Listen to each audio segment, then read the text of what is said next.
Oh, hey guys. So, man, October is finally 2 days away from being over, and I cannot wait for it to be over. It has not been a good month financially. I'm only gonna put in like 6,400 miles this month, so it hasn't been a good month financially. I've been down for 16, well, almost 17 days. It was like 16 days and some change. So that tells you right there, my money, my pocketbook's hurting. I can easily handle being down for a week, or 7 to 10 days easily. After that, honestly, I'm strapped. The way I was set up, I'm hurting. I'm starting to hurt. Not necessarily how this is a learning experience. I'm learning some ways of how not to do things and how to do things. Trying things out different ways. So to give a recap of financial, I'm gonna give two different numbers. The amount that I could have paid if I didn't have warranty and insurance, and the amount that I ended up paying. So, and luckily, the first like 11 days I was down, 12 days I was down, I was on home time. But I was still waiting because I wasn't wanting to be home more than like 5 days. So I lost a week there just waiting for the truck to get out of the fucking dealership and get into the dealership, get out of the dealership so I can run. So I lost a week just from that, just waiting. So home time was it was supposed to be easy. It was all maintenance based and fixing the damage from when I got hit. I'll be making a video on that. You're not gonna see the damage because my mind was elsewhere and I didn't think about making a video showing you guys damage. But I will show you everything I replaced, kind of give like a little backstory to it and how, like, you know, blows my mind. But that was $3,000. It was $2,970 to $3,000, and either way maintenance cost, I already paid that either way. There is no what I could have paid. That is what I paid. The body damage, I paid my just deductible. Hit and run till $1,000. I didn't make a police report. I was like, I don't care. I don't know where exactly who did it. There's no security cameras, no witnesses. So I just said fuck it, paid $1,000. I didn't really care because I'm one of the believers and believe in full coverage insurance. I know there's a good camera view where like a lot of these places cheap out on cameras too. They're on like 4K, infrared, and all that. They're fucking look like they're built in the 80s, you know, 90s. A little fucking pixelated, all blurred. You can't read shit. So it blows my mind that they call it security cameras too nowadays. So there's $4,000 right there.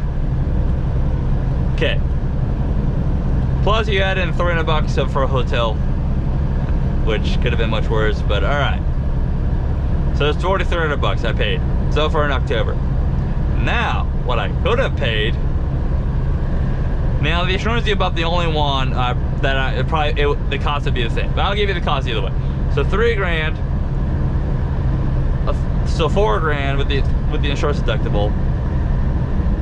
Now, if I chose to not get insurance involved, which would have been very dumb, but it would have been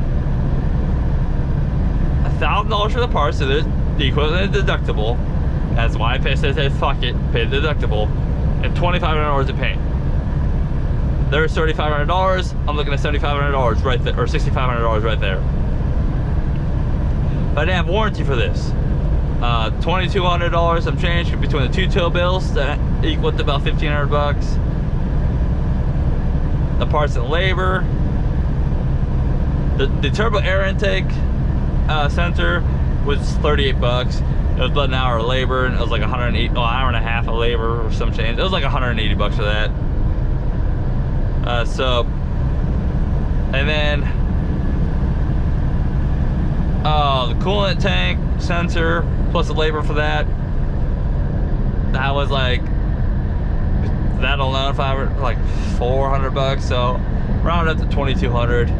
or 2,000. There's a couple. Oh yeah, there's another thing in there that I'm not gonna pay, but I had to probably upfront the cost because the company's gonna go after the dealership for it. When I had the body damage repaired, there's the magnets that hold my battery door closed. They didn't put them on, so my door wouldn't stay closed. I'm not fucking paying that, because that should have been put back on with the panels after they got replaced. They weren't put back on. They were just missing. The invoice states that. Hence, that's including the 200. That I am probably gonna have to pay that up front. And that was 189 bucks between the part. The parts like itself was little. It was literally like 2-inch fucking strips, total like 4 inches of metal strips, one for each side. They're like 12 bucks. And then with the magnets, yeah. So yeah, that was like 2,200 bucks, 2,000 bucks, something like that. So what did I say, 6,500? Yeah, I could have paid fucking 80s. Let's say 85, or not 85. Can I do math? 75, 85. Yeah, 85. I can't do math, dude. I only got 4 hours sleep today because I was waiting for this truck to get out. So it's been a hell of a fucking month, dude. Now, will I survive through this month? Yes. Am I hurting? Yes. Am I limping in November? Yes. Could have been worse? Yes. If it was worse, I would have been crawling into. I'd be like, my legs, I'm like chopped off at the fucking waist, and I'd be crawling like, you know, like a zombie from like Walking Dead, like pulling myself into November. Now, what am I gonna do to fix it? Well, some of you guys should know that actually watch my videos. No, I have been giving up a minimum $2,000 per month, which is closer to 2,400 because it goes based on the miles I run. And I ran really hard the last 8 months. Like Q2 and Q3 did 82,000 miles. This truck, when it went to the dealership for this week, had 108,000, and it was like 108.5 on it. So, tells you right there, I got the truck February 1st. You can do the math. It's 9 months. So I'm taking back I was paying extra on the truck payment by 5 cents because I want to get it down, because I'm planning on financing this truck. I just want to get down low enough without getting the miles up there high, like racking up the miles too fast, to where I'm not financing a truck here in 2 years to have 500,000 miles on it, you know, because I'm running pretty hard. So that was my plan. On paper, it is a good plan. There was nothing wrong with that plan.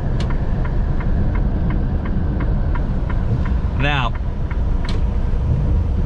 should I probably waited a year to do that plan? Yeah, but that's probably where I fucked up. But my plan wasn't bad. It was the fact I should have probably waited a year, then done it.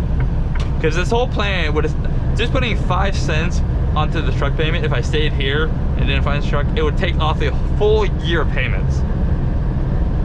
So if I waited a year, I would have lost that, but I would have more money underneath me where I could be down for a month and a half and never give a shit about it. And I was putting 15 cents into my maintenance account. Now, what have I done? I've taken that back full 20 cents. Well, we'll be taking back the 20 cents. I've stopped the 5 cents. The 15 cents, I put about 5,000 miles or $5,000 in my maintenance account every 2.5 months. I already still have over $2,000 left in there, like the $2,500 is in my maintenance account, since I had like almost 6 when I went home. So I have money, that's fine. Originally part of my thought process was, which part of the issue came down to JCT can't give a clear answer most of the time. Like I can talk to 3 different people and get 3 different answers. Some of that's miscommunication. I don't agree with, like, it's a little annoying when they tell you, like, for example, for me, if the truck was in the shop, that is a maintenance problem. I should not be paying the hotel costs out of my personal money. That should come out of the maintenance money. If I'm forced to set it aside, and you guys are forcing me to, then then let me fucking use it for all things shop and maintenance related. Truck's in the shop, I'm down for a week. Guess what? Maintenance is covering that fully. Yeah, obviously if I've been down for 16 days, you know what that means? 16 days of making no money. Now, like I said, I've learned some lessons here. I'm really resilient. I'm I am adaptable. I will be just fine here by the time. Just fine. I'll be just fine as long as this truck stays up and running for at least 2 months. Hell, even a month. Just give me a month of good running. I'll be out of the hole. I'll also be able to survive at least another week easily. 2 months, 2 weeks. Like I said, especially each month is $2,000 that I was giving up at minimum. So I'm taking that back. Pretty much the minimum of the truck payment I was giving up is $500 extra. I was giving up $500 minimum just on the truck payment alone. So there's, I mean, $500 is a lot, right?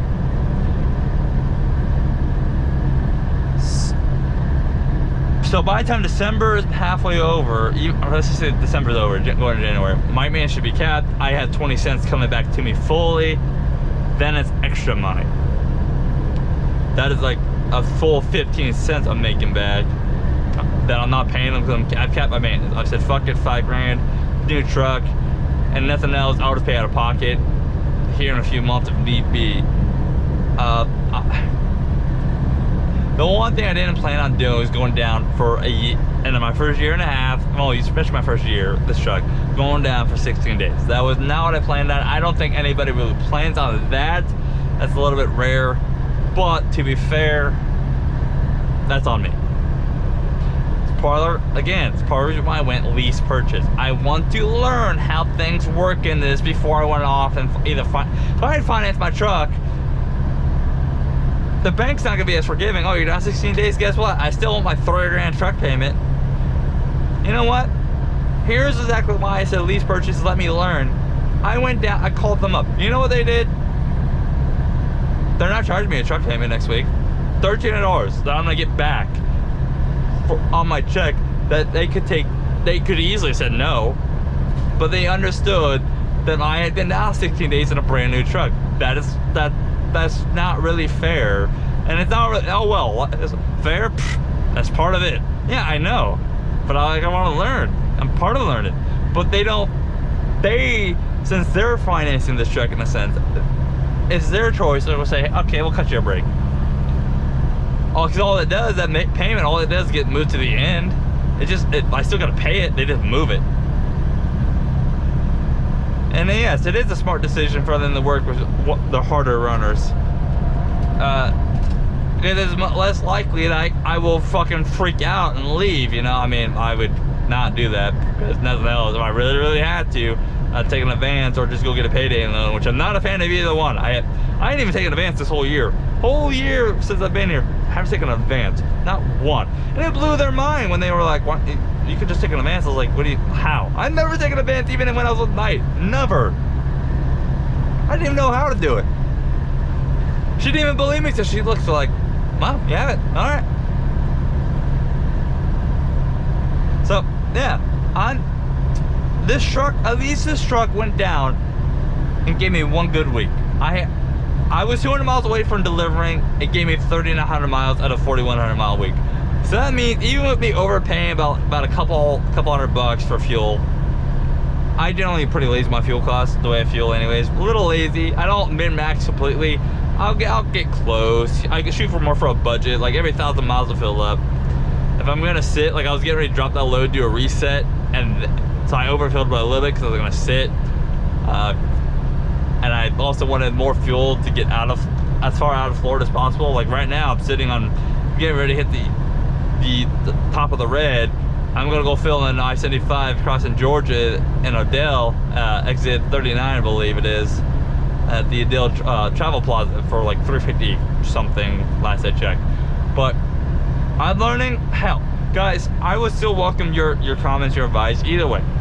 Even if you're an owner op, you don't agree with how I'm doing this, leave it. Give me something to think about. You may not agree with how I'm doing things, but I'm always thinking about perspectives. to give you an idea, if I don't finance this truck here in a year, pretty much I gave up about $24,000 this year to JCT. Between the maintenance account, well, the maintenance account took 20 of that by itself, would have taken 20 of that.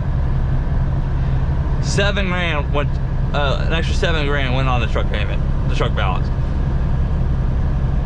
So, I mean, I thought I was being smart, you know, putting a huge egg under my truck. I was doing a smart thing. I just should have waited here. But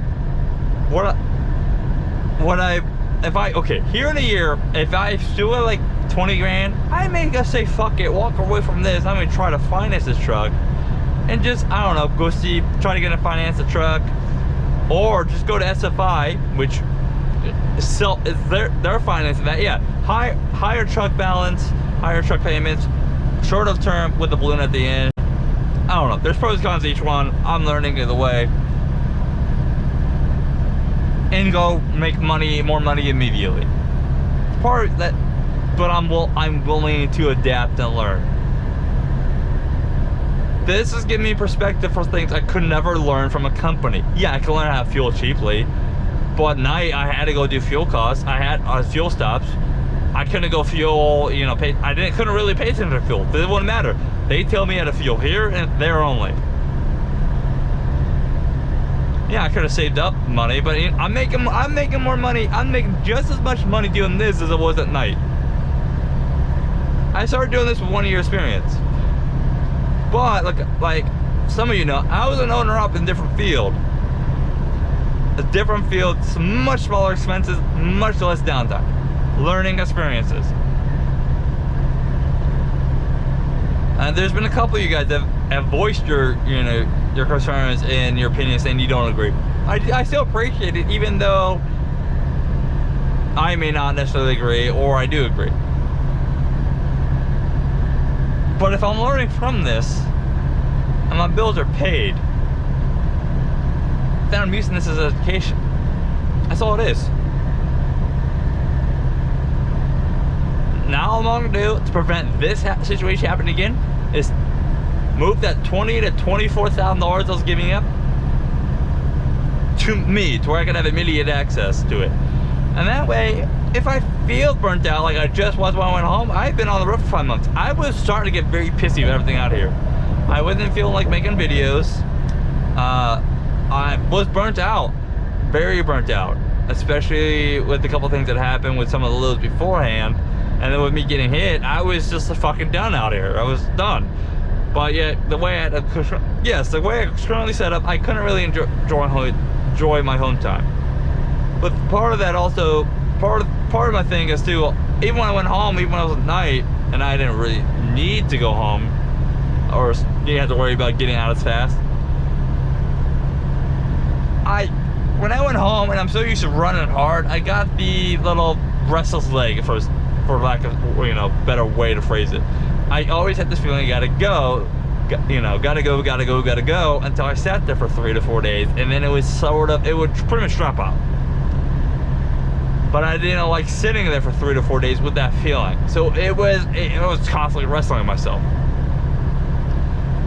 Now, if I'm gonna do this, because I'm probably not going home till I'll soon be home February to pick up my 1099s and all that, and file taxes. Otherwise, I don't go home in Wyoming, especially since they send me home empty, and I can't always drop a trailer. It all depends. It depends if I'm able to drop a trailer and how I feel. But I probably won't be going home till end of March, and it's October, because it's winter in Wyoming. Anybody who knows winter in Wyoming knows I would have a good chance, especially going with a trailer. Hell, even bobtail. Fucking driving in the wind and bobtail, heavy winds is not fun either. But I get a call getting winded in or snowed in. I almost got snowed in twice just being home. The first time it wouldn't matter because the truck was in the dealership getting worked on. Second time, I was trying to get out of there. It was coming in 10 inches. I was trying to get out. And it was a blizzard. The fucking flakes were like 2 inches long. And then you had the 40 to 50 mile an hour winds blowing them across the road, yeah. But hey, like I said, I always appreciate your comments. I do appreciate you guys more than anything especially those that don't just enjoy my videos, who don't just enjoy my opinions and thoughts, who don't actually, some of the best ones I actually like interacting with are the ones that don't necessarily agree, because it gives me a point of view I don't necessarily get to always hear or see. I do think about a lot of this. I'm always thinking about every single possibility, except this one. I mean, I thought about it just in the wrong sense. I thought about, like, hey, I didn't know that my maintenance fund couldn't come to my hotel. That was a bit of misinformation on GCT's part. If I'd known that, I probably would have adjusted it sooner. But this is, oh, no thing I forgot to mention. I'm voluntarily reporting this truck payment to my credit. So paying extra on that actually isn't a bad thing. It's not a bad thing, because that reflects me good. I am trying to buy a house in the next couple of years. The next 2 to 3 years, I ain't buying a house. So that showing that I have a huge reporting payment, you know, and I'm paying extra on it, good look for me. Especially self-employed, where it's a little bit less friendly for, you know, house loans. Since they take the average of your 1099, not your gross. They take average of what you take home. So that was part of the reason I did that too. Now, what would happen if I was to walk away from here? They don't report as unpaid, they just close it. Like settled. Like, well, not settled, but closed. Account's closed, whatever. There's no negativity from that. I made sure to verify that before I even, because that was optional, before I agreed to do that. So, hey guys, like I said, again, appreciate you. You guys stay safe out there. Catch you next time. Bye!